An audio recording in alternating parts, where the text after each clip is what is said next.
ನಮಸ್ಕಾರ, ಇದು TV9 digital special. ನಾನು ಪ್ರತಿಮಾ ಭಟ್. ಒಮನ್ ಭಾರತದ ಮಧ್ಯೆ ಒಂದು ಸೂಪರ್ ಡೀಲ್ ಆಗಿದೆ.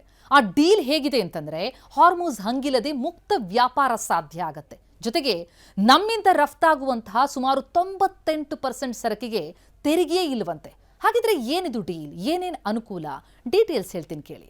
ಇರಾನ್ ಅಮೆರಿಕ ಈ ಸಂಘರ್ಷದಿಂದಾಗಿ ಸಮುದ್ರ ಮಾರ್ಗವಾಗಿ ಬಹುತೇಕ ಗಲ್ಫ್ ರಾಷ್ಟ್ರಗಳನ್ನು ತಲುಪೋದಿದೆಯಲ್ಲ, ಅದು ಅಸಾಧ್ಯ ಆಗಿಬಿಟ್ಟಿದೆ ಹಾರ್ಮುಜ್ ಜಲಸಂಧಿಯ ಕಾರಣದಿಂದಾಗಿ. ಅಂತಹ ಸಂದರ್ಭದಲ್ಲಿ ಭಾರತ ಮತ್ತು ಒಮನ್ ನಡುವಿನ ಈ ಮುಕ್ತ ವ್ಯಾಪಾರ ಒಪ್ಪಂದ ಸೋಮವಾರದಿಂದ ಅಂದರೆ ಜೂನ್ 1ರಿಂದಲೇ ಅಧಿಕೃತವಾಗಿ ಜಾರಿಗೆ ಬಂದಿದೆ. ಆರ್ಥಿಕ ಸಹಭಾಗಿತ್ವ ಒಪ್ಪಂದ ಇದು, ಅಂದರೆ comprehensive economic partnership agreement. June 1, 2026 ಸೋಮವಾರದಿಂದ ಅಧಿಕೃತವಾಗಿ ಏನು ಜಾರಿಗೆ ಬಂದಿದೆ.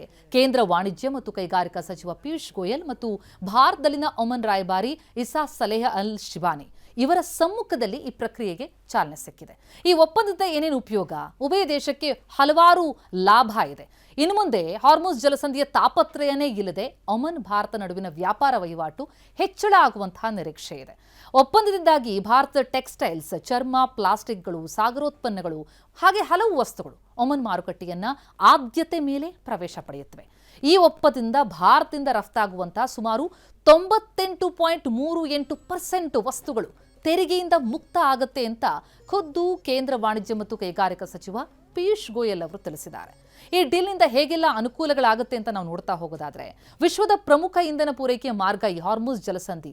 ಅಲ್ಲಿ ವಾಣಿಜ್ಯ ಹಡಗುಗಳ ಸಂಚಾರ ಅಸ್ತವ್ಯಸ್ತ ಆಗಿರೋದ್ರಿಂದ ಗಲ್ಫ್ ರಾಷ್ಟ್ರಗಳ ಬಂದರು ತಲುಪೋದಕ್ಕೆ ಜಲಸಂಧಿ ದಾಟುವುದು ಅನಿವಾರ್ಯ ಆಗಿತ್ತು. ಆದರೆ ಒಮನ್ ಕರಾವಳಿ ಅರಬ್ಬಿ ಸಮುದ್ರ ಮತ್ತು ಗಲ್ಫ್ ಆಫ್ ಒಮನ್ನೊಂದಿಗೆ ಬೆಸೆದುಕೊಂಡಿರೋದ್ರಿಂದ ಹಾರ್ಮುಜ್ ದಾಟೋ ಅಗತ್ಯನೇ ಬೀಳೋದಿಲ್ಲ. ಈ ಮೂಲಕ ಭಾರತ ಒಮನ್ನಿಂದ ಯಾವುದೇ ಅಡೆತಡೆ ಇಲ್ಲದೆ ಇಂಧನ, ಇತರೆ ವಸ್ತುಗಳನ್ನ ಆಮದು ಮಾಡಿಕೊಳ್ಳಬಹುದು. ಜೊತೆಗೆ UAE, ಸೌದಿಯಂತ ನೆರೆಯ ಗಲ್ಫ್ ರಾಷ್ಟ್ರಗಳನ್ನ ಸುಲಭವಾಗಿ ತಲುಪಬಹುದಾಗಿದೆ. ಜೊತೆಗೆ ಭಾರಿ ಇಂಧನ ಆಮದಾಗೋದಕ್ಕೆ ಸಾಧ್ಯ ಆಗತ್ತೆ. ಭಾರತದಿಂದ ಒಮನ್ಗೆ 2026ನೇ ಹಣಕಾಸು ವರ್ಷದಲ್ಲೇ ಈವರೆಗೆ ಸುಮಾರು 34,000 ಕೋಟಿ ರೂಪಾಯಿ ಮೌಲ್ಯದ ವಸ್ತುಗಳನ್ನು ರಫ್ತು ಮಾಡಲಾಗಿದೆ. ಅತ್ತ ಒಮನ್ನಿಂದ 68,300 ಕೋಟಿ ರೂಪಾಯಿ ಮೌಲ್ಯದ ಉತ್ಪನ್ನಗಳನ್ನು ಆಮದು ಮಾಡಿಕೊಳ್ಳಲಾಗಿದೆ. ಅದರಲ್ಲಿ ಕಚ್ಚಾ ತೈಲ ಇದೆ, ಗ್ಯಾಸ್, ಗೊಬ್ಬರಗಳ ಆಮದಿನ ಪಾಲು ಬಹಳ ದೊಡ್ಡದಿದೆ. ಈ ಒಪ್ಪಂದದ ಅಡಿಯಲ್ಲಿ ಒಮನ್ ಮಾರುಕಟ್ಟೆಗೆ ಹೋಗುವ ಭಾರತದ 99.38% ರಫ್ತು ವಸ್ತುಗಳಿಗೆ ಸಂಪೂರ್ಣ ತೆರಿಗೆ ವಿನಾಯಿತಿ, ಡ್ಯೂಟಿ ಫ್ರೀ ಎಕ್ಸೆಸ್ ಸಿಗುತ್ತೆ.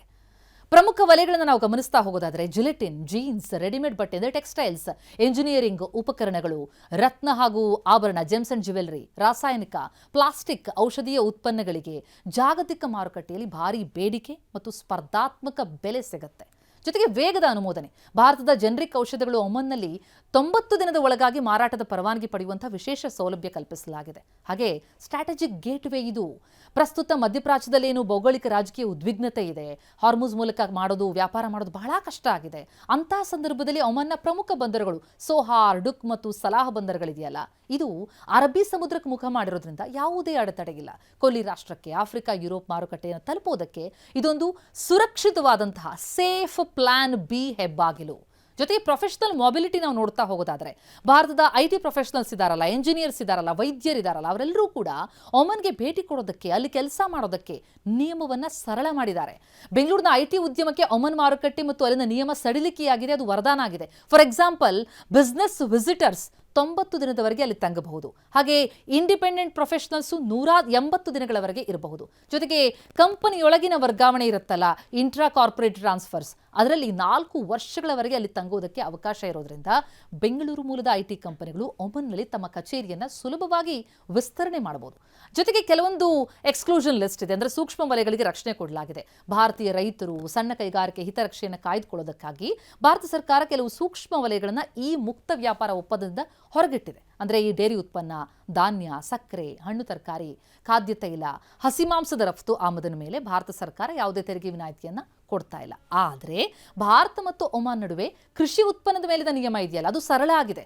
ಕರ್ನಾಟಕದ ಪ್ರಮುಖ ರಫ್ತು ಉತ್ಪನ್ನಗಳಾಗಿದೆಯಲ್ಲ, ಸಂಸ್ಕರಿಸಿದ ಹಣ್ಣಿನ ರಸ, ಸಿದ್ಧ ಆಹಾರ ಅಂದರೆ ರೆಡಿ ಟು ಈಟ್ ಫುಡ್ಗಳಿದೆಯಲ್ಲ, ಅವು, ಬೇಕರಿ ಉತ್ಪನ್ನ, ಅದಕ್ಕೆ ಒಮನ್ನಲ್ಲಿ 0 ಅಥವಾ ಅತ್ಯಂತ ಕಡಿಮೆ ಸುಂಕದ ಲಾಭ ಸಿಗುತ್ತೆ. ಜೊತೆಗೆ ಕರ್ನಾಟಕದ ಸಾಂಬಾರ್ ಪದಾರ್ಥಗಳು ಅಂದರೆ ಕೊಡಗಿನ ಕಾಫಿ, ಮಲೆನಾಡಿನ ಏಲಕ್ಕಿ, ಮೆಣಸು, ಬ್ಯಾಡಗಿ ಮೆಣಸಿನಕಾಯಿ ಇದಕ್ಕೆಲ್ಲ ಒಮನ್ನಲ್ಲಿ ನೇರ ಮಾರುಕಟ್ಟೆ ಸಿಗುತ್ತೆ. ಈ ಒಪ್ಪಂದದ ಮೂಲಕ ಮಧ್ಯವರ್ತಿಗಳ ಕಾಟನೇ ಇರೋದಿಲ್ಲ.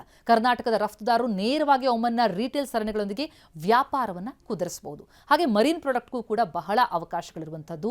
ಕರ್ನಾಟಕದ ಕರಾವಳಿ ಭಾಗದ ಮೀನುಗಾರಿಕೆ ಮತ್ತು ಸಾಗರ ಉತ್ಪನ್ನಗಳ ಸಂಸ್ಕರಣಾ ಘಟಕಗಳಿಗೆ ಒಮನ್ ಒಪ್ಪಂದದಡಿ ವಿಶೇಷ ರಫ್ತು ರಿಯಾಯಿತಿ ಕೂಡ ಸಿಗುತ್ತೆ. ಕಳೆದ 5 ವರ್ಷದಲ್ಲಿ ಭಾರತ ಜಾರಿಗೆ ತರ್ತಾ ಇರುವಂತಹ 5ನೇ ಮುಕ್ತ ವ್ಯಾಪಾರ ಒಪ್ಪಂದ ಇದು. ಈ ಹಿಂದೆ UAE, ಮಾರಿಷಸ್, ಆಸ್ಟ್ರೇಲಿಯಾ ಮತ್ತು EFTA ನಂತರ ಈಗ ಒಮನ್ ಜೊತೆಗಿನ ದ್ವಿಪಕ್ಷೀಯ ವ್ಯಾಪಾರ. ಇದರಲ್ಲಿ 2025-26ರಲ್ಲಿ ಸುಮಾರು $11.18 ಬಿಲಿಯನ್ ತಲುಪಿತ್ತು. ಈ ಹೊಸ ಒಪ್ಪಂದದಿಂದ ಮುಂದಿನ 2-3 ವರ್ಷದಲ್ಲಿ ಇದು ಇನ್ನೂ $2 ಬಿಲಿಯನ್ ನಷ್ಟು ಹೆಚ್ಚಾಗುವ ನಿರೀಕ್ಷೆ ಇದೆ. ಎಲ್ಲಾ ಕಡೆಯಿಂದ ನೋಡ್ತಾ ಹೋದ್ರೆ ಇದು ವಿನ್ ವಿನ್ ಸಿಚುವೇಶನ್. ನಮಸ್ಕಾರ.